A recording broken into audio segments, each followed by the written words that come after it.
Laughing Vikings Live. High vibe chats with actors, comedians, and creators, plus stand-up comedy, sketch comedy, and most importantly, you. That's right, join us every Monday for new episodes, and you can be a part of the show on Facebook Live, YouTube Live, and Twitch. Ask questions and interact in the comments, and make sure to share this with your actor, comedian, and creator friends so they can be a part of the show too. Can't make a live show? No problem. You can catch up on your favorite podcast platform and visit laughingvikings.com to find out how you can join the cast and crew. All right, it's time for today's show. Buckle up and make sure you stick around to the end because we have a special surprise for you. All right, ladies and gentlemen, it is Laughing Vikings Live. Happy Monday Fun Day. Let's go.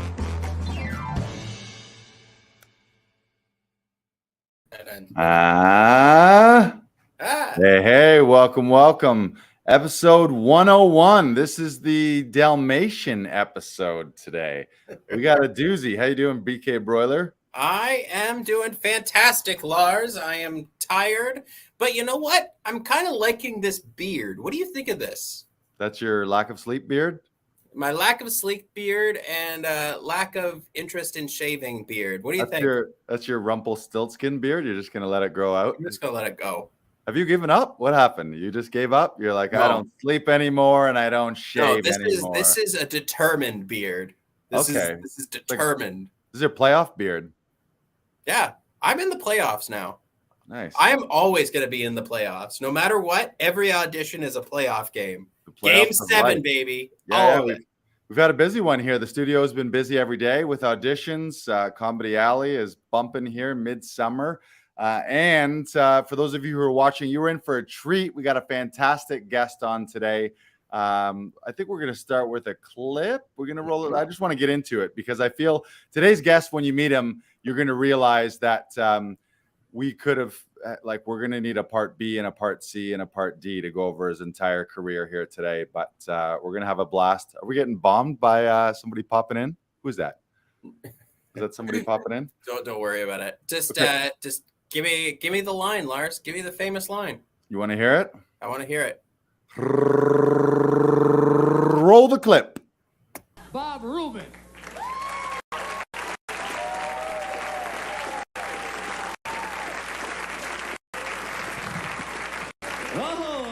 Lighten up, everybody. The old Rube's here. What a great crowd. Is Big Jim here? Big Jim. Bigger than all cattle. Do you know him? No, you can't miss this guy. Is he here yet? Well, you recognize him because he's the fellow everybody's going around town calling Big Jim. Bigger than all cattle. Do you know him? No, you can't miss this guy. Is he here yet? Well, you recognize him because he's the fellow everybody's going around town calling Big Jim. Bigger than all cattle. Do you know him? No, you can't miss this guy. Is he here yet? Well, you recognize him. Wait a minute. You ever been walking down the street and you see a big guy before you figure he's pretty big because just this part of his forehead's blocking out the sun. Then you say, hold on there, mister. Now you start thinking about all the cattle in the world just like I have my entire life and you realize, whoa, there's a ton of cattle. Some off the side of the road, there's some in your meat locker. Howard has some, there's some in Spain. Even that cattle in India is just sitting there getting fat, eating pizza, drinking beer, playing pool, renting out patio apartments, and nobody will cut them up for good eating because you're wearing yarmulkes and you look at them and go, wow, you're bigger than all cattle. You must be Big Jim. Do you know? Oh, you missed this guy. Is he here yet? Well, you'll recognize him. Is he eating meat? Ever have a piece of meat in front of you? It's not cooked right. You're not that hungry. You're staring at it. Sooner or later, you can't help but daydream. Ooh. Wonder what it would be like if I took this piece of meat, several other pieces of meat, and I started making my own cows from scratch. Oh, then you're getting into it. You're running a restaurant, ruining complete strangers' dinners, going, give me those ribs, give me that piece of meat. Then you pull out your fancy pocket sewing kit, you start sewing these pieces of meat together. Now you start stacking one reconstructed cow on top of another. Before you know, you stack the cow so high you can't even see the top one anymore. Jim's bigger than that. Big Jim, bigger than all cattle. Do you know him? No, you can't miss this guy. Is he here yet? Well, you'll recognize him.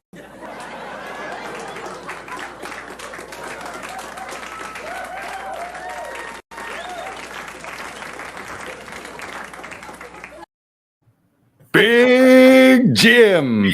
All right, ladies and gentlemen, our guest today is going to be a fantastic treat for you, especially if you're a comedian or an actor. He started in the glory days back in the 80s in San Francisco, then moved to Hollywood. He's had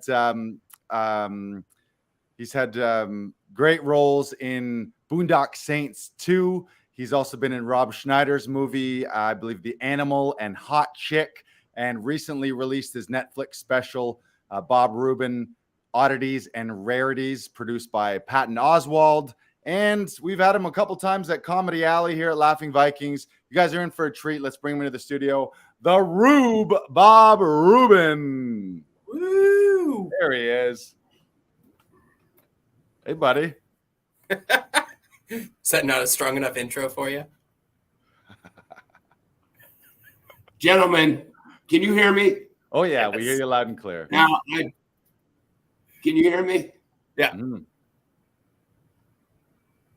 I told you up front, no serious questions. And here you are already cornering me with these political viewpoint questions. I know nothing about your country's parliamentary procedures. I know nothing about why people wear powder wigs and pass laws. And frankly, I think I've been bamboozled and I am out of here. So what you're telling us right now is that was a wig you were wearing at Caroline's, wasn't it? It was a full wig, wasn't it? Don't lie to me, Bob. You wouldn't believe how many laws I got passed that night as far as in the green room. And they go, what are those substances? Oh, they're all legal now, so you can leave me and my friends alone. No, I'm sorry about that. I always wanted to walk off a show, man. Oh, They think it's the most ridiculous. Hey, I think it's the most ridiculous thing I've ever seen. Although I didn't have a mic, I wanted to. Right.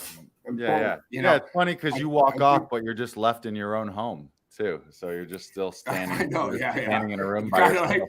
of like in this case, you'd see me in the background eating a sandwich or something, but still trying to look completely pissed off, put off. Right. Pissed off. And it's great to be here, guys. Yeah, thanks for having us. It's been great over the last, month and a half, getting to know you when you've been up here in Toronto. We've had you a couple times at Comedy Alley, and we know you've got some shows that you're promoting upcoming, so I wanted to get you on the show. But first, Bob, task number one, we do this with all of our guests, and I don't know how you're going to accomplish this. This is going to be a treat for all of us. I actually don't think you're going to be able to do it. This is the 1 minute life story where we give our guests 1 minute to sum up their life from conception to now. And I feel like you've had 10 lifetimes, and I already know that we're going to have part 2 of this podcast here, but we're going to give it a shot. Brandon has the timer up there. We want to hear the life of Bob Rubin in 1 minute, starting now. I came out of this really comfortable place, man. It was nice. It was beautiful. I still had infinite knowledge, traveling the speed of thought. Then I get yanked out into all this light. A doctor slapped me on my ass. I started crying. And the weird thing was, I was trying to get to the nightstand where my mom is in bed next to that.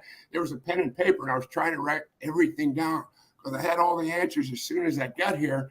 But then the doctor slapped me, and I freaking forgot everything.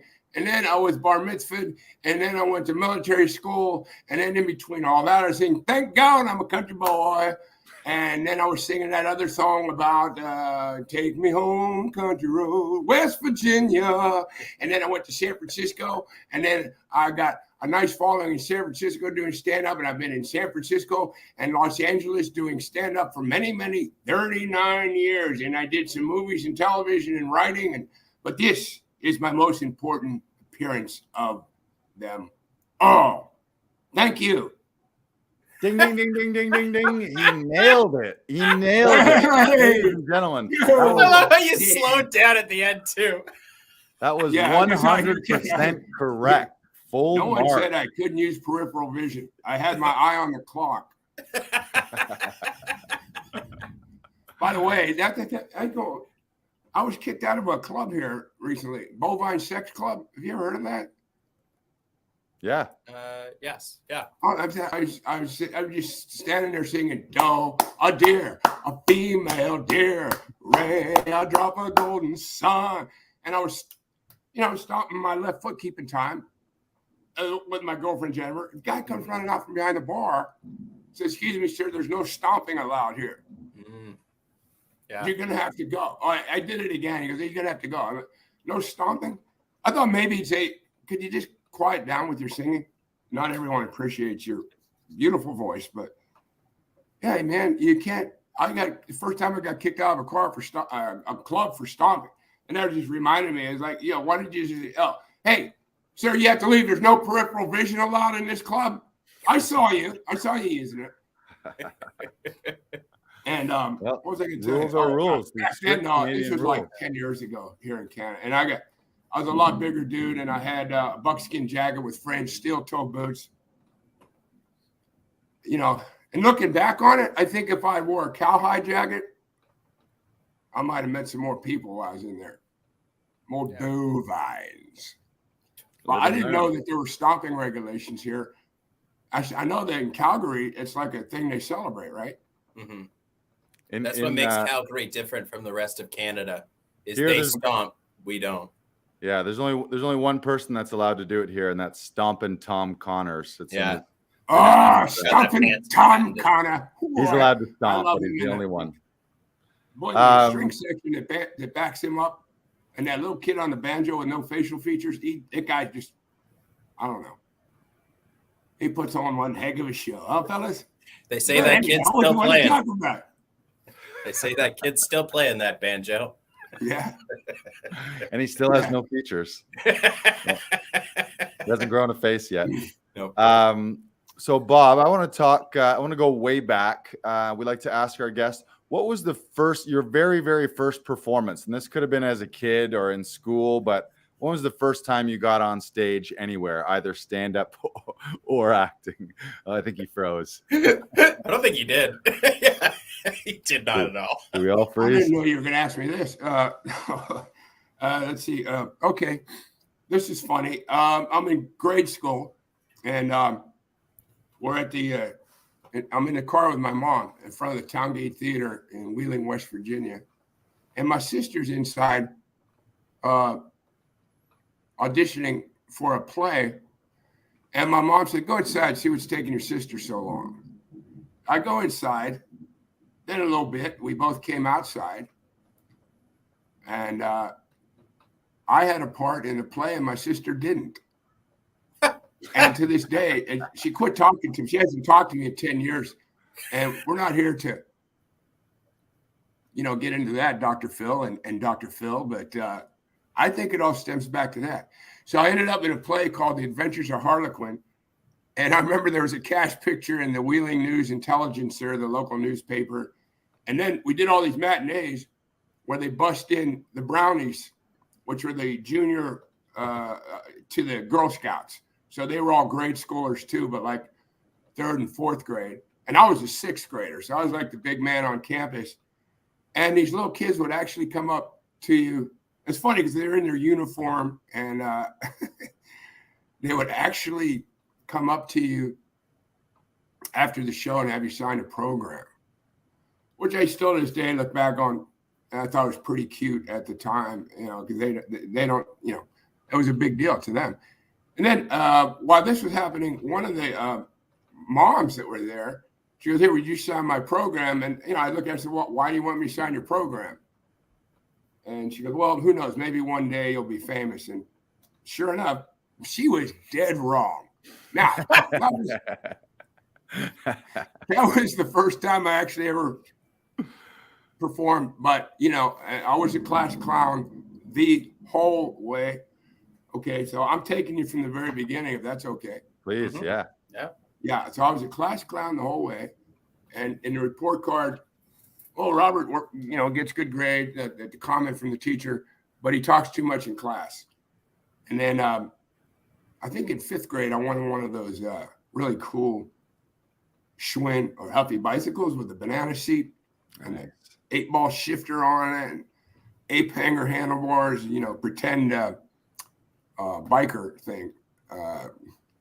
Because, back then in the late 60s, early 70s, all little children Where I was from, they either wanted to be an astronaut or a Hell's Angel. So that's why the bicycle was so successful. And anyhow, my mom and dad said to me one time, if you can bring home a good report card, and that wasn't about grades, that was about the comment. If you could just shut the hell up, man, we're going to get you that bicycle for your birthday. And it kind of, the teacher knew about this and all the other, so the teacher kind of, she did me a solid, man. I didn't shut up that much, but she put, hey, he's talking lesson, and I got a bicycle, man. So then all through junior high and high school, I did a bunch of plays. I did a bunch of shows at my high school. And then by the time I was in high school, now check this out. I went to a military high school, and you might think I went to a military academy, high school from 7th grade, junior high school to high school. And, you might think like if you saw that movie Taps or something like that, it was pretty strict. I was a boarding student. That wasn't the case here. I was 2 miles from where I grew up. I wasn't a boarding student. I don't think they really had any boarding students. The military was all fake up until my last year, and they brought in what's called ROTC. And then, it was kind of goofy, but the funny thing is, I think my parents wanted me to go there because it would help with the discipline, and then I'd become a doctor, a lawyer, nice Jewish boy. And it just really backfired on them because 7 years of that rigidity just snapped me into the other direction. Plus, I was accumulating knowledge, from the different things that we would all secretly watch on television, And then I knew I wanted to be a comedian, but it's like not telling anybody. It's like watching Monty Python and Saturday Night Live in the beginning, and SCTV, and then you have other core group of people that are in this really absurd material. But then you go do the military school thing, and then you don't. It's like I think the beginning of Christianity. Let's just get together and talk about it. Just don't tell the soldiers, or you'll be run through with a saber or a sword in it. Am I rambling? No, this is great. I want to hear more about the saber and the sword. Okay, yeah. So I got the saber is what I had to. I think I got one my senior year, but actually, they had these ridiculous fake rankings. You go in as a private, and then you want to become like lieutenant, master of the universe thing, and captain, adjutant, admiral, so and so, general, Nairobi, but the funny thing was, I went in as a private, finished as a private, and then they have your class picture. It's got nothing to do with alphabetical order. I was in the bottom right, which means I finished last place as far as military ranking is concerned. And our senior year, there was a battle between me and about 2 or 3 other people that wanted that last spot. It was a badge of honor or spot of honor. And I said, there's no way you guys are going to catch me. And then a year later, a friend of mine went back to school to visit the head commandant because his brothers were still at the school, Lindsley Military Institute. And somebody had just been expelled, and my classmate said, "What? How come you never expelled Rubin?" And they go, "Well, Rubin was funny, So they just thought I was kind of like an idiot that couldn't shut up, but I'd get the laugh, man. So, that's always a good thing. But also, here's the real reason I went to that school, because I wouldn't have been forced to, push come to shove.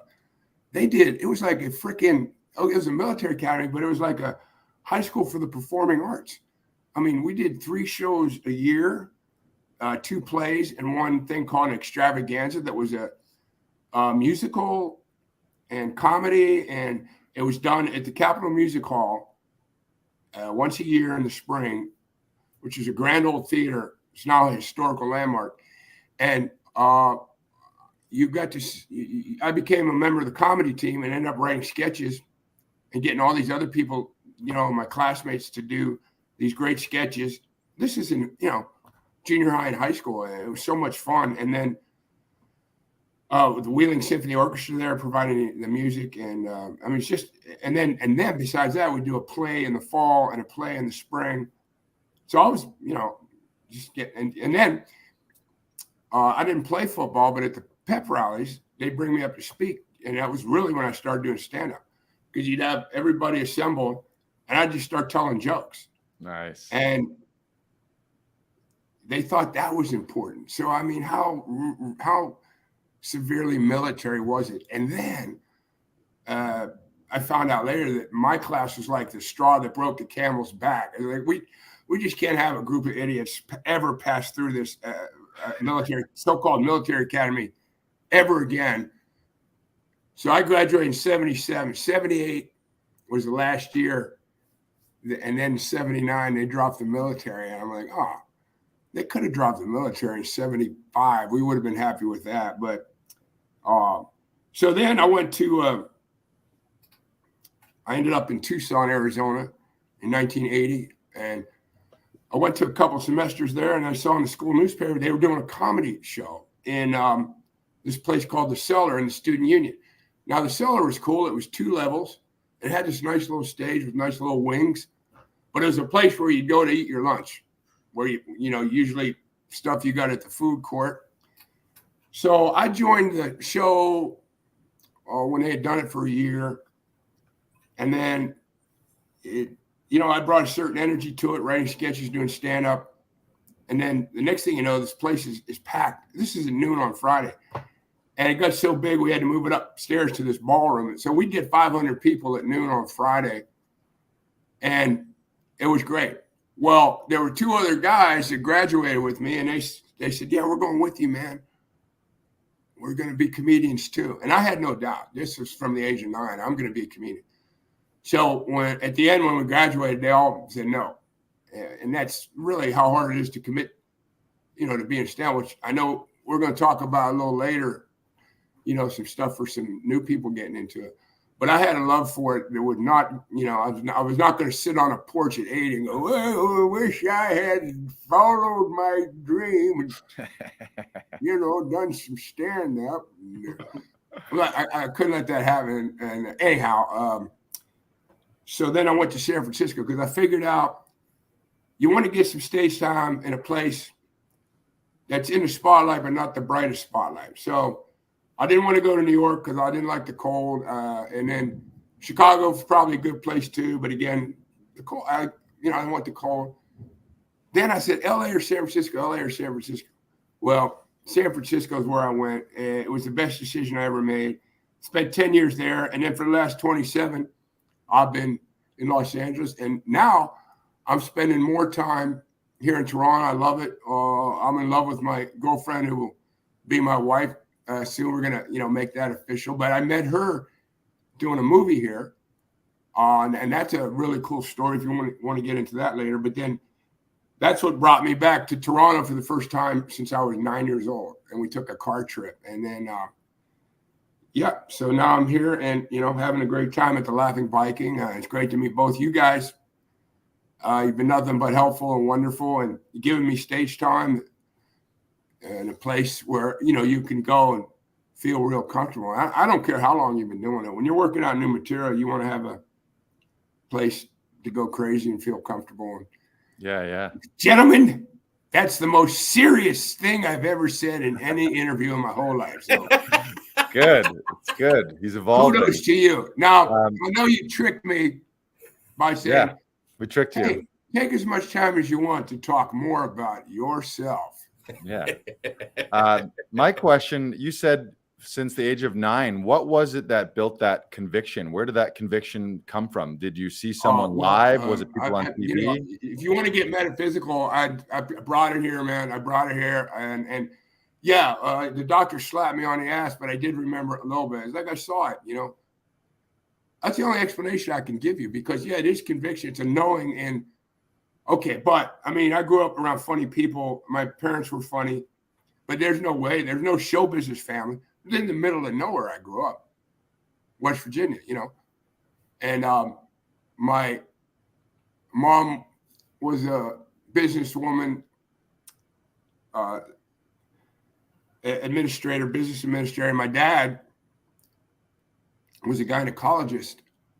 And there's comedy. I used to joke about when I was old enough, I could make some money helping him out on weekends and school nights and stuff like that. And that's where I first learned about the vagina.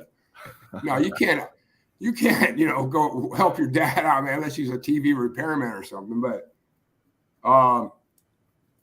and then one of my early jokes, an open mic joke, I'll just tell you briefly because I did get better, as we all do. But one of the jokes, my dad was a gynecologist and a magician, mystifying gyno.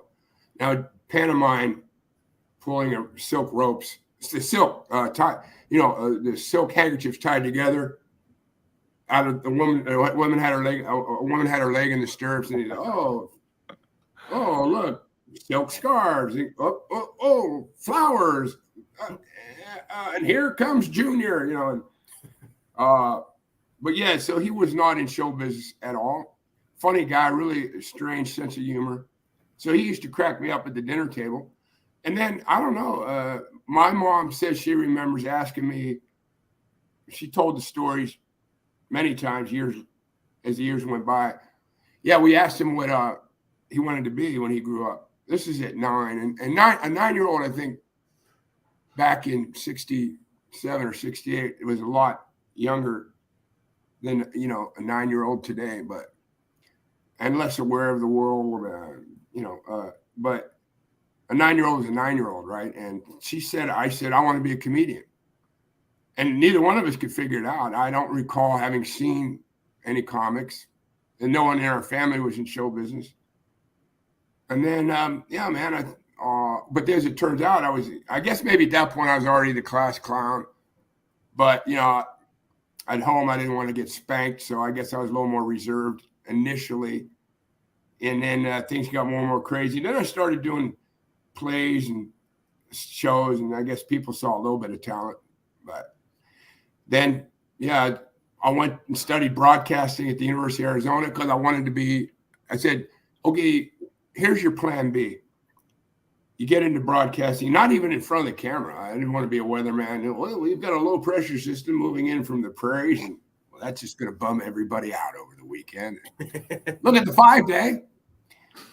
And I didn't want to be a serious journalist. And so I thought it'd be fun to be a technical director in the trucks and go to all the live sporting events, maybe make it to the Olympics one day, but definitely do for football or something. And, but I knew every time I said, you're not going to do that. You're not. And Love it.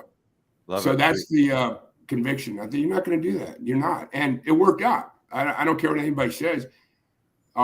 It worked out because here I am 40 years later, here I am still having fun, hanging out with a couple of cool dudes. Right. On the internet. Yeah. When was your first paid gig? When did that happen? When did someone give you money for this? Because I remember my first paid gig, and probably still to this day, my highest paid gig was my bar mitzvah. People just hand you envelopes full of cash, man.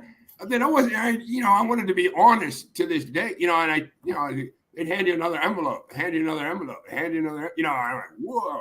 And I wanted to be honest. I'm like, dude, I didn't understand what I was reading from the Torah. I memorized it. I wasn't actually understanding Hebrew. And you had a coach. I forget his name, but he was a rabbi, and he was a professional when it came to the Torah. Boy, he brought me up to speed in a few months. And then we had this big show at the synagogue, and I was the headliner. And so I had this big wad of money, man, and I put it in my top dresser drawer during the party that we had at our house. And I'm like, in my head, I'm like, a BB guns, a bicycle. It's like the rabbi said earlier that day, today you are a man. But in my head, I still wanted toys. So I don't know who was right. I think we were both right.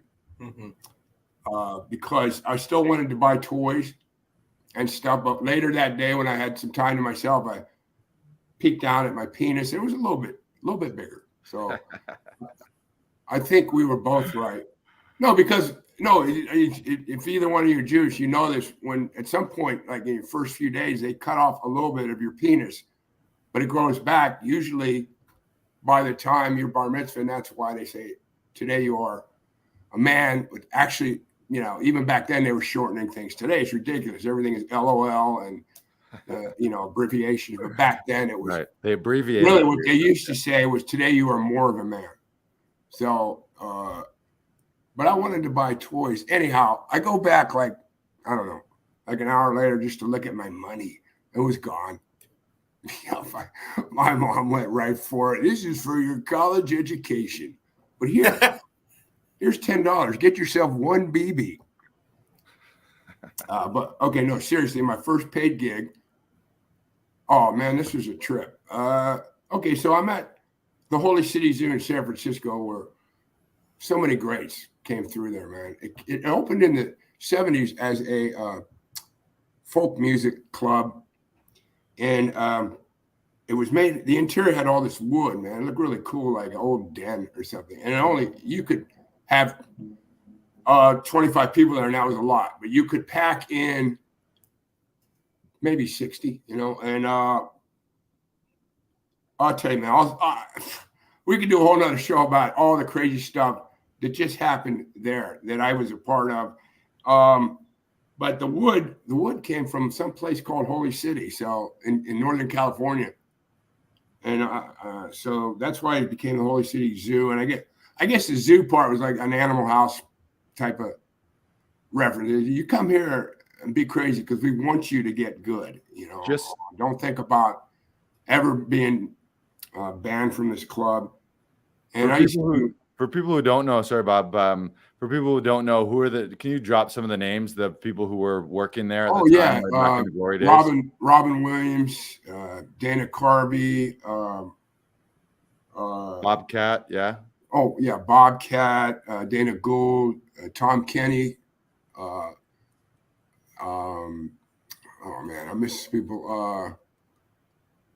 God, the guy that was in a sitcom, he did Uncle Buck. He did the sitcom version of Uncle John Buck. Candy.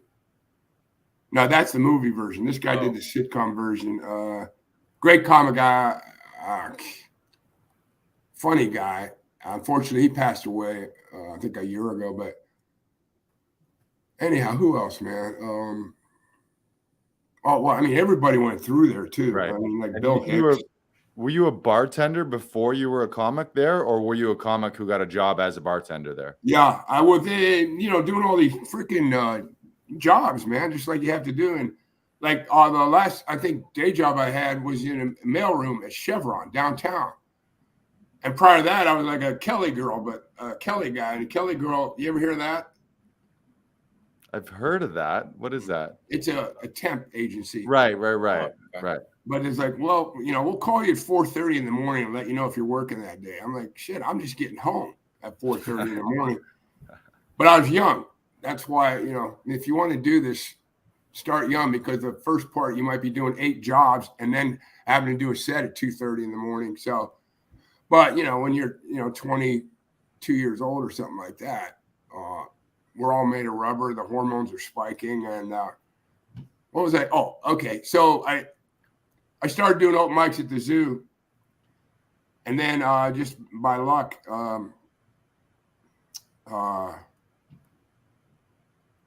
the job opened up, and I got it because then I could work at night. And on the highest paying nights, as far as tips are concerned, I wouldn't be working anyhow. I wouldn't be doing a set anywhere. So here's what happened to help me get good. Well, I'm still not that good 40 years later, but it helped accelerate my progress at the time. Okay, so that it was usually, Sunday, Monday, Tuesday were open mic nights. And then they sort of dwindled off. And then by Friday and Saturday, there weren't any because there were clubs booking their headlining show. So, but what they did at the zoo, they started letting me do sets. See, the zoo was unique because when the headliner was done, they would let the show go till 2:30 in the morning if people were going to stick around. And not to sell drinks, just to, promote the development of young comics. And, no headliner had a problem with that. And if you had a problem with that, like, oh, I'm the headliner and the show's over when I'm, you wouldn't be working there anyhow. So not only did I get to watch all these freaking unbelievable sets, but like, for instance, I first saw Rubin up there. And I'm like, holy, I saw him like 4 nights in a row. And then what happened was he dropped in on, I think on a night where I was doing open mic, and somebody, and he would do that a lot, right? And then he would go off and just kill for a crazy amount of time. And then back in where this place was, there was a lot of foot traffic. So Robin's on stage and there's 10 people. Word gets out 20 minutes later, this place is packed. And nobody, open micers, they didn't want to go up after him. And I said, oh, perfect. So then I'd go up to the manager and go, put me on next. And they're like, okay. Now, here's what happened. Logically, my spot was like 2 a.m. Now I'm going up at 10:30. Now the place is packed. And then I figure in my head, the audience is going to be kind to me because they just went from superstar to open mic unknown hack schmuck. So let's give them a break. Okay, I was wrong about that last part, but the first few parts were nice to have, man. I mean, swapping out from 2 a.m. to 10:30, that was awesome, man. My first real crowds, and then one other thing, first real crowd, I meant like, they put you up at 2 a.m. There's, even if the place had started with a good sized room, there's only a few people left. But a great place to work out and really, try to find who you are. But like I said, in college, there were, we were doing 500 people. And also when I left college, I didn't use any of the material. I started over, not because I was doing stuff like, hey, how about that University of Arizona football team? That wasn't it. Even in college, it was all absurd stuff. But I just felt that I think maybe it got, I just didn't think, even though it had nothing to do with being in college, it was just regular absurd material. I think the crowd was a little bit too easy. So I was going to abandon it. I think maybe with the thought of bringing it back later. I never brought it back, but there were remnants of it. Like that was like initial style points that were developed and all that. But so then what happened at the Holy City Zoo, I would go up after the headliner was done. Or not right after, but, a few sets in there. And then the funny thing, what would happen, well, the great thing that would happen, I went from doing a few nights a week to working every night now. I was doing spots every night. But the funny thing was, you go up on stage and some people right away are against you because they're like, what's the bartender doing up on stage? Like, no, he's a comedian who's bartending. Look around you. That's like, it was a beer and wine bar, by the way. So I use the word bartending loosely, They'd say, what kind of wine do you have? I go, see that box? It's full of wine. That's all we have. Seriously, the wine in the box. And then my bartending skill invited, pressing in the thing like you were at the water cooler till the glass was full. A couple tap beers and a couple ball of beers and then sodas, and that was it, man. And then so that experience was incredible. And then the lineage of bartenders, comedian bartenders there with Rubin, then the Uncle Buck. If you want to Google Uncle Buck sitcom, I'm drawing a blank on his name. Super funny guy. But it was Rubin, this guy, and then me. And I'm like thinking, that's a good lineage. It worked out good for those two guys. And then after myself, I don't remember who went in there. But I'm pretty sure it was another comedian. Kevin Meaney. Yeah, Kevin Meaney. Yeah. Great guy. Hilarious, man. Just, he would just go off. And then he got on the Tonight Show back in those days and did very well. And then did Uncle Buck. And yeah, he was still doing well. But unfortunately, I guess he had a heart problem, man, that nobody knew about. And passed away in his sleep, which we all do, for a few hours, but then we come back. But he didn't come back. So, but yeah, so it was Robin Williams, Kevin Meaney, then myself. And then, and also the great thing about being in the club was it allowed me to, on my breaks, develop a bad smoking, drinking, and drug habit, which I think is important. And I'll get into that later as far as the young kids just starting out. If you're going to do showbiz, you got to do some of that stuff too. Lars knows. part of the I think, deal. I think Brandon's finding out because I know that he just filmed a movie, so he's not going to tell us everything that happened. And we all know that when you're filming a movie, there's a lot of downtime. Well, they call it downtime, but when you're doing uppers, is it really downtime? So we have we still got more we want to cover. We want to roll a quick clip from a recent set. So we just showed one from way back in the day. I guess that was the 80s at Caroline's there. And now we got a recent clip here. Right on, man. Roll the clip. I think my pipes really are shot now. No, I got to tell you something. I just been on stage recently for a couple times now because I just got over throat cancer, man. Thank you. Thank you. Yeah, I wasn't going to tell anybody, but my voice has been cracking since I've been up here. But you know what? Well, what the hell? I'll tell you something. At the beginning of it, I didn't tell anybody. I was going to handle the thing.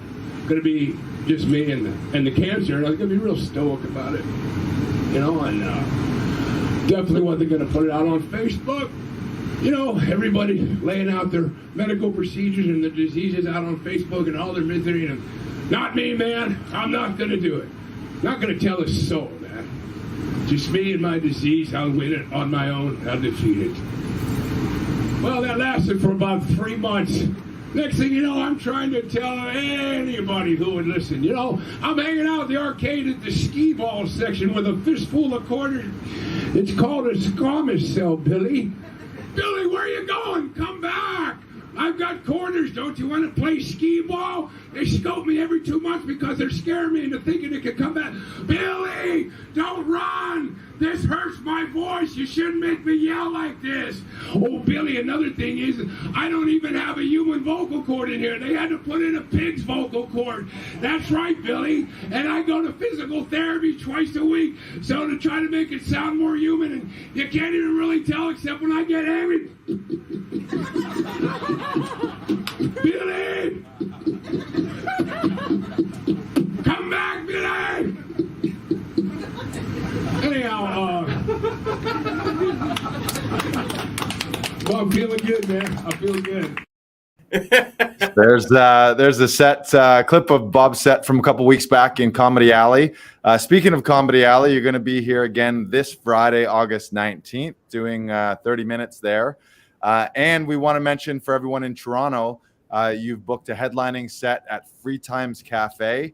I got the pleasure. I'm going to be opening for you. That's Friday, August 26th. So we're going to link it. We're going to throw the link up in the comments here and in the show notes. We're going to have it. But anyone in the Toronto area, you got a really unique chance to see a stand-up legend who's been doing it for nearly 40 years. So this Friday, the 19th at Comedy. You haven't been doing it that long. Lars, you haven't been doing it for 40 years. You're only 40 years old. I went on stage when I was when zero. I was 4 years old, Bob. When I was 4 years old, I went on stage when I was zero. Yeah, didn't you listen to his 1 minute life story? He started writing out of the womb. Right. Here's another. Never mind. Yeah, the womb. Right. So, right. Get my note. Get my set list. I was thinking the other day, if things aren't going well on stage, because I'm just trying to get, I'm trying to get my rhythms back, and also, put together stuff for a new special and move forward. But I was thinking of just saying, I was walking through the desert one day about 15 years ago outside of Roswell, New Mexico, and I found 15 pieces of paper that had crash landed from an alien planet. And turns out it was a set list from an alien comedian. I reversed engineered it and brought it to you tonight.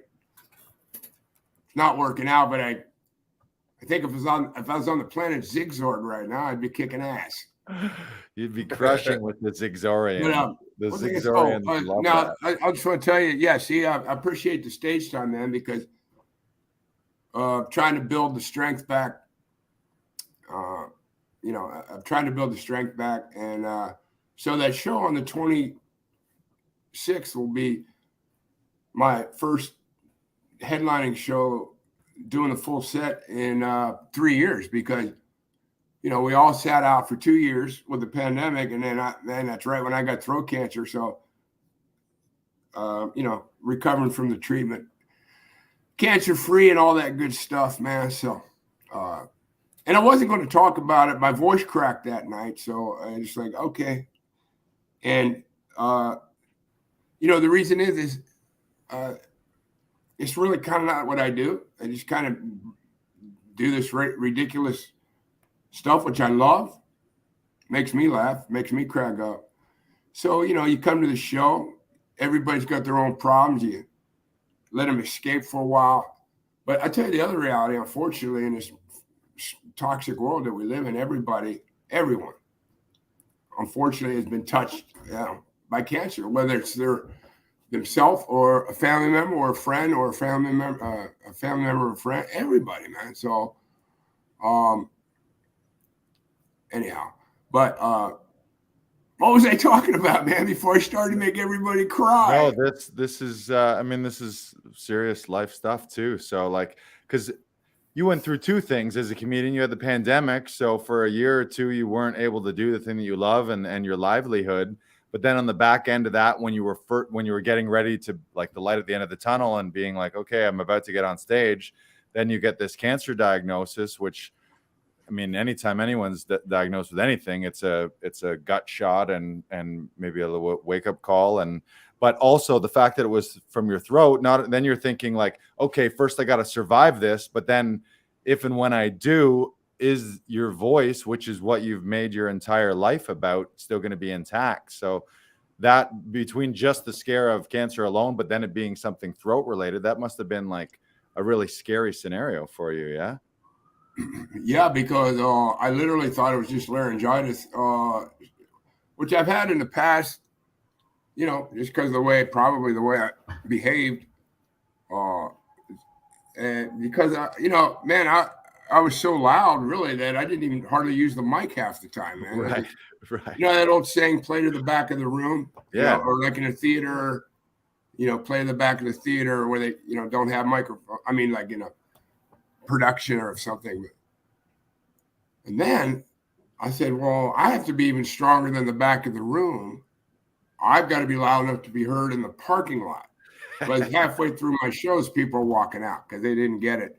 And I wanted to torture them right up to the point where I heard the door shut and the tires screech, Sometimes I wanted to get their license plate and then find out where they live and then just break into their house and kick down their bedroom door. And I go, I wasn't finished.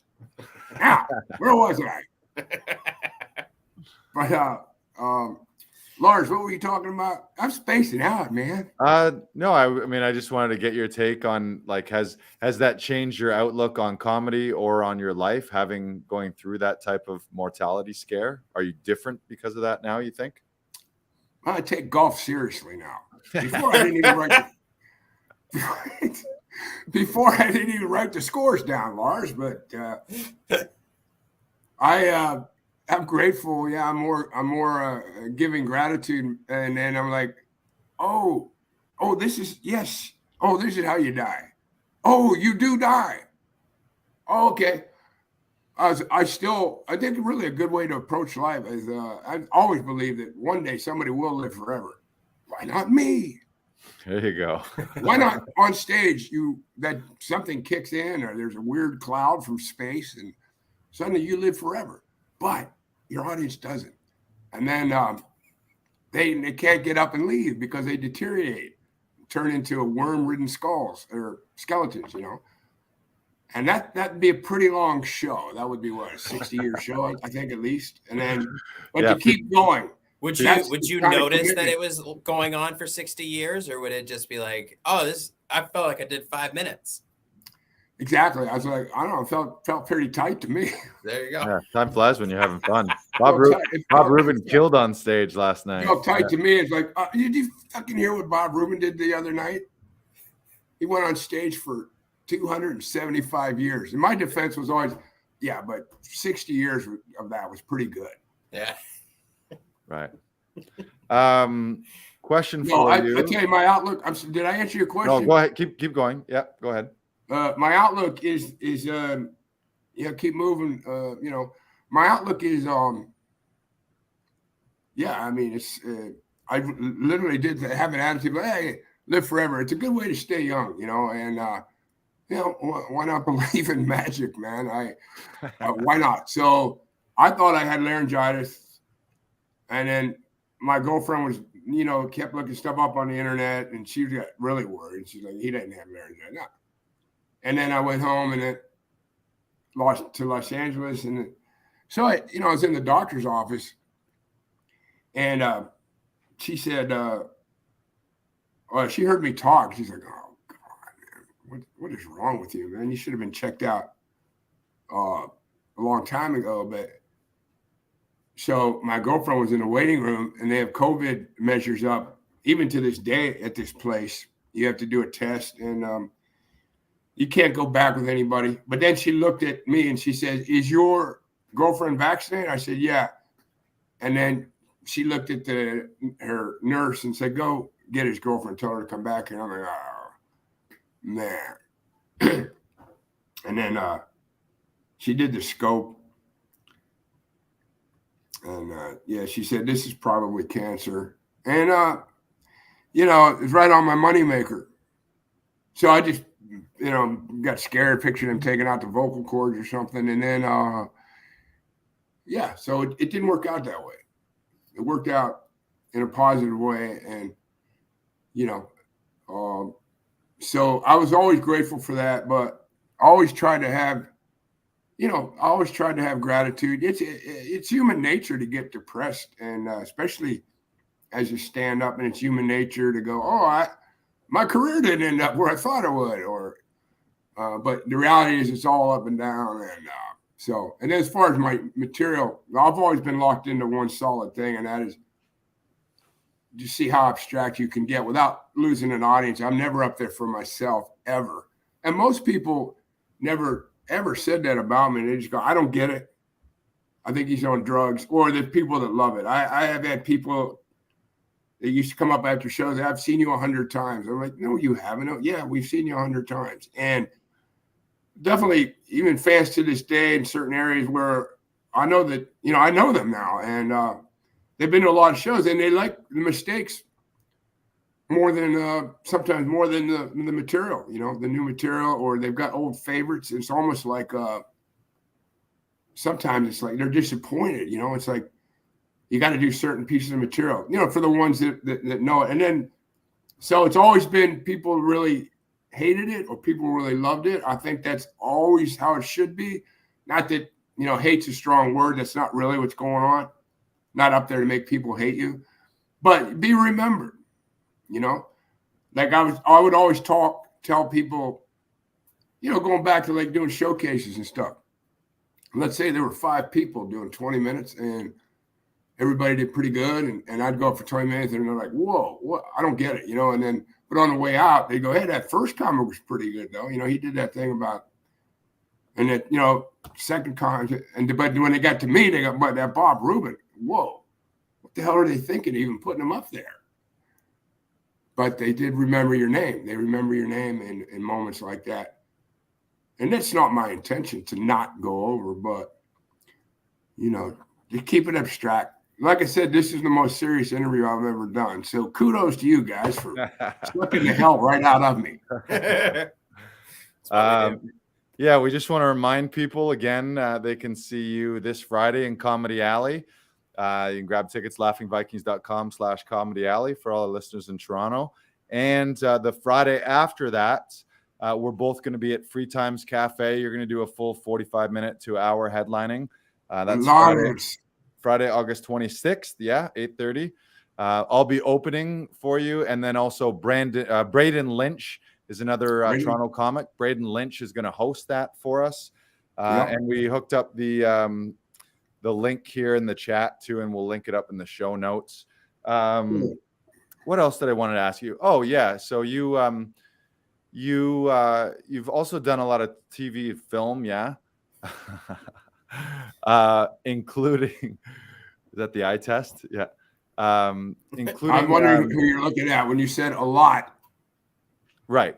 Well, some cool stuff you've done. And I've done some cool stuff. That movie the movie that you did in Toronto, was that was Boondock Saints too? Yeah. Yeah, man. Yeah, so I was playing a club in Hollywood. It was a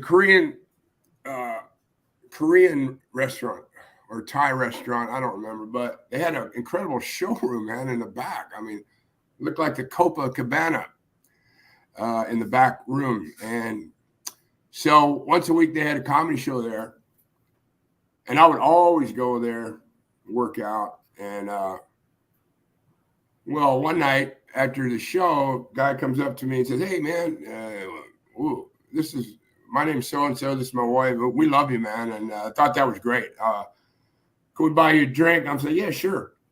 So they bought me a drink, and he's like, I said, "What do you do?" He goes, "I'm a director and writer." And I'm like, "Oh, yeah. So is that person over there is waiting tables. The bartender's a director and writer." And I wasn't an asshole, but I didn't really say that to him. But in my head, I'm thinking, "Oh, okay," Well, then he invites me to a barbecue, and I go to the barbecue, and he hands me a script. He goes, "I want you to be in my movie." Okay. And I look at it, and it says Boondock Saints 2, All Saints Day. And I looked up at it, and I go, "Hey, man, I saw this movie years ago. I was in my hotel room, working somewhere, and I thought on the pay-per-view or Showtime or something, I thought this movie called The Boondock Saints."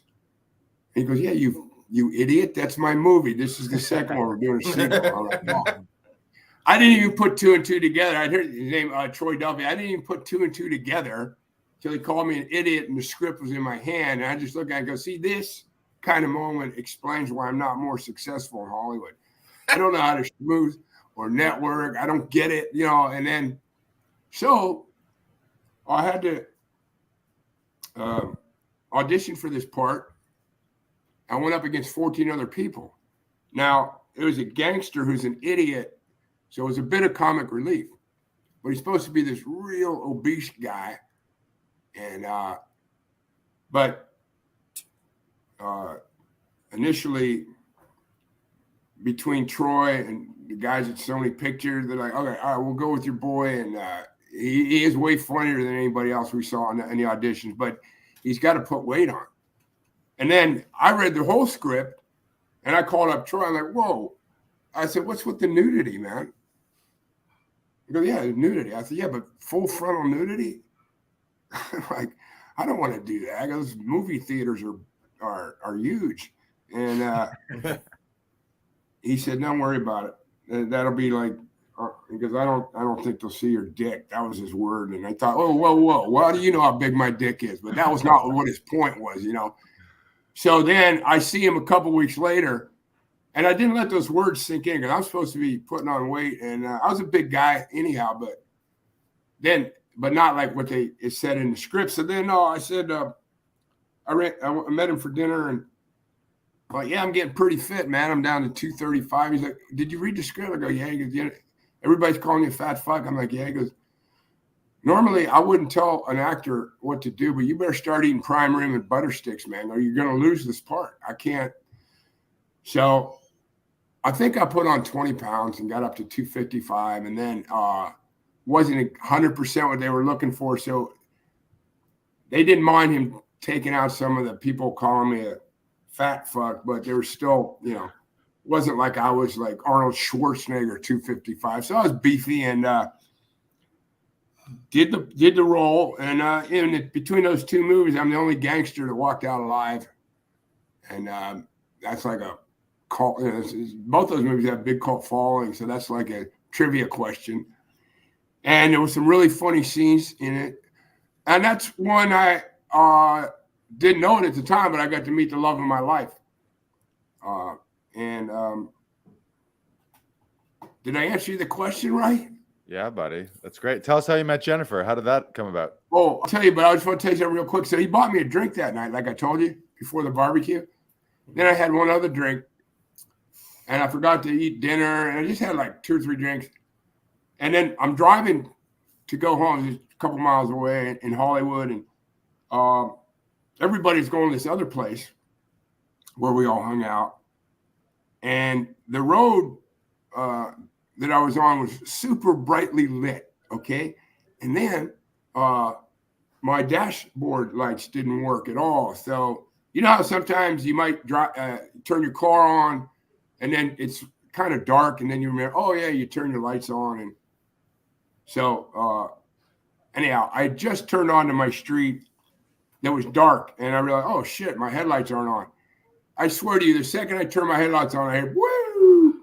And I was pulled over by a motorcycle cop, but I'm not worried because I only had, I think, 3 drinks. And then, he made me, I'm like, yeah, I'll blow right here. And I was like, let's see, 0.10 was the legal limit. And I was right at, no, I'm sorry, 0.08, I think was the legal limit. I was at 0.08. And he actually busted me. So I got a DUI that night. I'm like, you got to be kidding me, man. But it was a misdemeanor DUI. And so, however, what that did was stayed on my record for years, according to the Canadian authorities. And I didn't know about this because I had been traveling to Canada for the movie. And then after that, I was traveling to visit Jennifer, which I'll tell you that story in a minute. And then it was fine. Well, those were major ports of entry. Toronto. Well, one time I had a connection in Calgary. They didn't let me in the country. And it was up to the discretion of the border agent. Like, why did you not let me in the country? Precedent has been set. Look at my passport. There's not a problem. They don't have a problem with that DUI. You know, and then he goes, I'm sending you home. Man, I was so freaking mad, but I couldn't take it out right there, or who knows, I might end up in jail.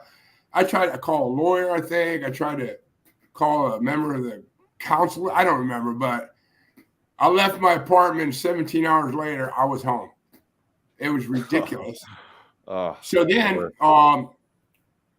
they take it. So then I had it expunged, which means it didn't. So first of all, it wasn't even a misdemeanor. I mean, it wasn't a felony. I didn't even lose my driver's license. Then I had it expunged, so it doesn't exist at all, or it's overturned and off the docket. So, but they kept it in the records at immigration. You know, every time I flew in now to Toronto, I'd go to the back room and just be harassed, and you know, guys with some, depending on what degree of an asshole they were, like, yeah, it must be tough having your girlfriend here and not really sure if you're going to get in the country. You know, and a couple of times they extorted money out of me for some weird certificate to stay there. But then fine, I'm happy to announce as of, I don't know, 2 years ago, I'm not in the system anymore. And I shouldn't be. There shouldn't even be a freaking, you know, it's just North America. There shouldn't even be a border between the United States and Canada. It's just, you know, like I just drove in from my hometown, I don't know, about 10 days ago. And I wanted to say, you know, to the border agent, but I didn't, because I know they don't have a sense of humor, but it's like, where are you coming from? I wanted to say, well, I'm coming from North America and I'm headed further north into North America, because that's the reality of it. But I knew he wouldn't see it that way. And, you know, I think it's, you know, it's pretty stupid. Just get rid of the border and 2 things happen right away. Everybody has diabetes and free health care, so it all works out. Yes. Yeah, that's going to be my platform when I run for prime president of Canada, America. No border and diabetes and free health care for everybody. Pizza and that, man, you will be a winner. You'll be a runaway landslide. Right? And now I'll tell you, I met Jennifer. The love of my life. Well, my Rocco from the movie, he was my flatmate out on the beaches. We had this great place. So we usually went to the Gull and Firkin on Beach Street. But anyhow, we decided we're looking on Rocker. Like, what's that place? Oh, well, let's go check it out. And we walked in, and Jennifer was sitting in, it was called Captain Jack's, a little side street off of Queen. And so Jennifer walks in, we're sitting at the bar, and there's a pretty woman there. I'm like, oh, but she's not by herself, not in a joint like this. Her boyfriend's probably in the restaurant. I was right. So then what happened was, this is back when I still smoked cigarettes, and it was freezing that night. It was November. It was snowing, early snows. So, but I'm standing outside just joking around with everybody. And people are laughing, and I could see her laughing the whole time. So we went back in and talked, and I'm a gentleman. I made sure to include her boyfriend so he wouldn't feel like I'm moving in on his gal. And then I think Rocco was trying to hit on her, actually. And then she's like, hey, we'd be happy to show you around the city. Well, yeah, it'd be great. Her boyfriend's thinking, I'm not going to show you around the city. I know what's going on here. Okay, so then we kind of separated the bar, and then I hear a commotion. And I turn around, and her boyfriend whipped a set of keys at her and ran out the door like throwing a hissy fit. And he's standing out in the freezing cold and snowing, but he forgot his jacket. So he's like standing there like, you coming? Like oh, please, whatever I did to upset you, please. No, but that didn't happen. So I went up to Jennifer. You all right? She goes, yeah. She goes, sorry about that. Hey, whatever. So she went to pay her tab, and then she hands me a receipt. And on the back of it was her name and email and phone number. Well, so I didn't go home. I'm in town for another 3 weeks. Like a week later, Rocker said, did you call that woman up? I said, no, man. She's got a psycho boyfriend. Well, then I go home December. And then in January, I'm going through a bunch of papers, comedy notes, and this little thing started to float down, helicopter down like a little acorn seed. And I picked it up, and it was Jennifer's info. I never got rid of it because I knew in my head I liked her a lot, And then so I sent her a message. It was right after the New Year to wish her a Happy New Year. I don't even know if you remember me. And Happy New Year. And then she goes, yeah, of course I remember you. So we kept in touch via email, not on the phone, till about March. Then her father took ill, and we kind of lost touch.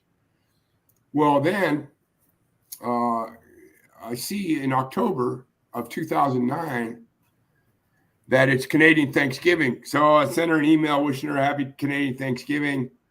And I said, I can't believe it's been a year since we did the movie. The premiere's in 2 weeks here in Los Angeles. So she got the email and said, hey, Bob, okay, you don't have to twist my arm. I'll be your date for the premiere. Nice. So I called her bluff. I said, all right. So then we communicated just via email every night. So for 13 days. And then the morning of her coming out, she called in the morning, right? Before she went to the airport. And she got my voicemail. And I had something weird on there. And it says, I said, it was something like a takeoff on Costco or Sam's Club. And it said, thank you for calling Sam's Tribal Unit Club. For bulk healings, press 1. For, whatever nutty stuff. And that was it. No, I'm just kidding. You reached Bob, leave a message. So then she calls up her mom. He gave me a phone number to some weird shop in Hollywood. And her mom's like, it's a scam. Don't go. It's a scam. I'm like, yeah. And late after that, I'm like, talking to her mom, what kind of scam? I just entice people to fly out to Los Angeles and then don't pick them up. So anyhow, she called again and I answered the phone and I remember thinking, whoa, you had a really strong accent. I don't remember that from when we were at Captain Jack's. She was thinking the same thing. She goes, whoa, you got a real strong accent. And she thought I was from Texas or something. But the funny thing was when we were outside smoking cigarettes, all I was doing was the voice characterization that Johnny Depp did for Hunter Thompson in the movie Fear and Loathing in Las Vegas. And I used to be able to do that really well. I can't do it for you now because my vocal cord's not there yet. But so she never actually really heard too much of my real voice, although we did, like I say, talk in the bar. So she came out And we hit it off, boom, instantly. And she's only going to be there for 4 days, maybe 5. And then I took her to the airport and everybody was sad. And I'm like, I wish you could stay. And then they go to take her and they go, well, you can't fly home.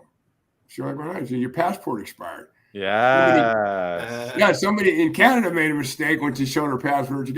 So anyhow, the trip lasted another 4 days. We had to go down to the embassy. So that was great. 3 weeks later, I was in Canada for a trip. And then, so since 2009, November, we've been going back and forth for 13 years. It'll be coming up on 13 years. And it's just been wonderful. And then, See, we got everything on this podcast. We got comedy, we got cancer, we got love. Yeah. All the feelings here.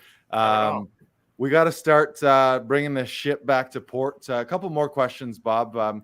Can you share, this could be for someone either getting into comedy or stand-up, or maybe this is advice to your former, past, younger artist self. But what advice would you give to someone newer in the industry? If it was to myself, yeah, sure, I would say write everything down, everything. Because I hardly wrote anything down. It's all lost, and not everything works. But when you write everything down, man, and then you got and you know, you get to where at least 10% of the stuff is good somewhere, not even necessarily stand up, but a lot of it for stand up, a lot of it for a podcast or YouTube videos or a sketch show or a movie script. You'll wish you had written everything down. I guess nowadays, at least pull out your phone, press record, and talk it out. Get all of it. That's what I'd say to my former self. What I would say to somebody just starting out, I don't care how you do it. I don't care where you get it. But tomorrow morning, we're going to meet at Starbucks, and I want you to give me $4,000. That's what I would say to new people. You heard it here first. If you're wanting to get into showbiz, meet Bob at a Starbucks with $4,000 in any denomination, in any. I'm assuming any Starbucks will do. It doesn't matter which one. You'll just be there when needed. Yeah. I didn't come here for the hard-hitting questions, Brandon. Just go to a Starbucks and just start yelling, Rube. Hey, say it 3 times and he appears. Yeah, and Brandon, the reality is, if you walk out your front door, I don't care where you are, and you walk in any direction for 20 feet, you're going to be in a Starbucks. Whether that was your intention or not. That's why I said, yeah, Starbucks tomorrow morning. $4,000. And by tomorrow morning, I mean tomorrow morning, 1:30 p.m. $4,000. You want me to give a real answer, or does it matter? I mean, you can. You want. I thought that was a real answer. That's a great answer. Yeah, okay. No, I'll give you a real answer. I mean, writing everything down is great. Yeah. Huh? Writing everything down is great advice. Yeah, and also there's no such thing as constructive criticism. I'm sorry, but there isn't. Nobody really knows what's going on. Everybody, should lift each other up. If you have an idea, exchange of ideas, that's not criticism, man. And so, when it starts off, if you know what your problem is, or you know where you're screwing up, don't listen to those people, man, because the rest of it doesn't hold water when they start out like that. And I don't know what people think about that, but I'm sorry. That's just the way it is. And, it could be hard, man. So, lift each other up. Give people a reason to get up and do it again. And don't quit. If you love it, don't quit, because I'm proof positive it's up and down. But you know what? I'm still here 40 years later doing it and having fun. So I've done some really cool things, and I've gone through a lot of hard stuff, and I've, had moments and then had trouble finding work. So, but you have to love it. You have to love it. And just do it. Follow your dream, man. I think stand-up's a big dream that lasts forever. And you don't suddenly lose your ability. There's no shelf life. We're not athletes, thank God, or underwear models, So, yeah, man, just make sure that you love it. find a place where you feel comfortable, you know. Find And alleys. you don't Foreman. work. You don't have to always have to be worried about, well, I got to play here in front of this guy so he knows that I'm good, and I got to play with. And if you're comfortable just, you know, hanging out at the Laughing Viking for a couple of years till you move, do that, man. I mean, that's what I did. It worked out pretty well, you know. I mean, it was like the Holy City Zoo in San Francisco. And I'll tell you another great story about that, but being comfortable. There's a radio program in San Francisco at the time. And in '84, I was invited to do it. And I turned it down because I knew that it was a very impactful show. And I thought a lot of comics were overlooking how impactful it was. And I thought, no, I'm going to go on there when I'm ready to blow the doors off of it, whatever that might be. So a year later, I went on there. And just after one show, I got invited to do the Circle Star Theater, 3,000-seat theater in the round with Dana Carvey and Bobcat Goldthwait. And then later that summer, I was in front of 40,000 people at Comedy Day in the Park, and everybody's chanting, Rube, you know. And then for many years after that, people were lined up all around the block. This is, you know, I kept doing these appearances in these spots. And but I'm just saying, if I had done that a year early just because I was invited, and I was like, well, I don't want to turn it down because then he'll think, you know, that I'm offending him, you know. You know what I'm saying? It's like when I felt comfortable. Yeah, patience. When you feel comfortable, it's a great place to be. You're supposed to feel comfortable. And, you know, and in the beginning, you go on stage and you'll have different moments where you'll finally say, oh, this is what, okay, now I feel like myself up here. You know, that guy that always made my friends laugh, or the guy that always made my classmates laugh. Now I feel like that guy.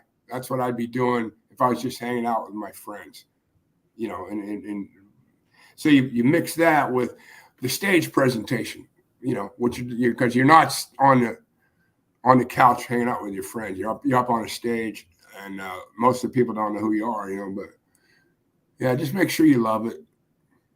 Love it. Make sure you stop by the Comedy Alley and say hi to Lars and Brandon. Ooh, that was an even better answer. I just want to take a second here as we wrap up, Bob. Thanks for hopping on. For those who haven't seen Bob, you're just a shout out to you. You're such a unique presence on stage. Your energy level and commitment is through the roof. You're truly one of a kind performer. So anyone in Toronto, so are you. So is Lars. So Thank you. Come see both of us. And Brandon, you're a great actor, and I say that in a way that's meant. And I've never seen you act. And it might seem kind of sincere, and, you know, admitting up front that I've never seen you act, I guess a little bit, if it is sincere to say that you're a great actor, but I just want you to know that I really mean that. Thank you, Bob. I appreciate that. I vouch for him. Yeah, that praise is warranted. So he's just a kid. He's just a kid. He's got his whole life at him, which reminds me real quick. I was in 76, I think Star Wars came out. Yeah, and then 77, yeah. 77. So in 2001, they had the 25-year anniversary. I went and saw it in a theater, and my friend said to me afterwards, "What'd you think?" I said, "I liked it way better the first time." He goes, "Why?" I go, "Oh, because back then I had my whole life ahead of me." So how old are you, Brandon? 31. 31. Wow, I didn't even think you were that old. Yeah. That's how old I was when I started stand-up, Brandon. Oh, yeah? I think it's the infantile immaturity that you give off, I think really – no, I'm just joking, man. You look – without that beard, he looks like a big baby. You got a baby face.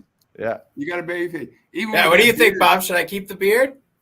Well, you know me, I'm going to say absolutely.